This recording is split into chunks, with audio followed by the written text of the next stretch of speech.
आमटी बनवायला हा एक कांदा घेतला मी, असा उभा चिरला. आपण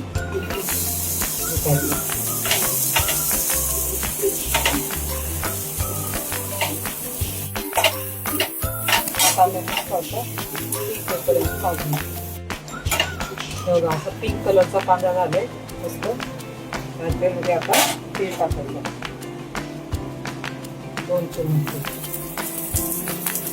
जसा तुमचा मसाला आहे तसा तेल टाका.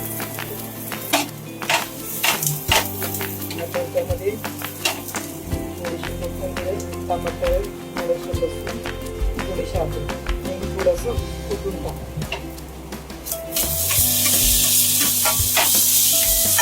हे पण एक असं भाजून घ्यायचं. याला थोडंसं असं सॉफ्ट होऊ द्यायचं. टमाटो असं सुकं खोबरं बनवून घ्यायचं, भाजून घ्यायचं. म्हणजे कसं पटापट होतं आपलं काम. सुकं खोबरं भाजलेलं भाजून पुसून ठेवलं. थोडं कामं पटापट होतं. त्याला आपण आता मसाला चांगला सॉफ्ट करून घेऊ. बंद झाल्यावर वाटून घेऊ. चला आता मसाला वाटून झालेला आहे.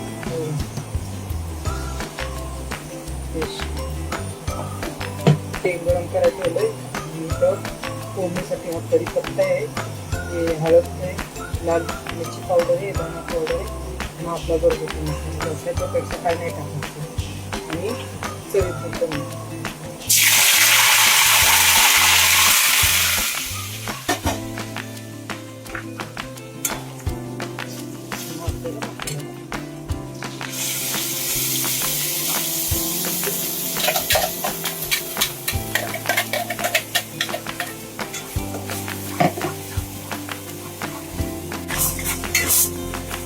त्या साईडला कुकरमध्ये भात ठेवायचं.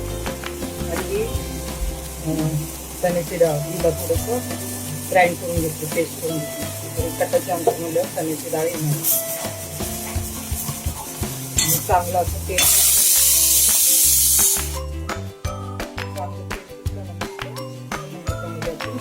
ते टाक आणि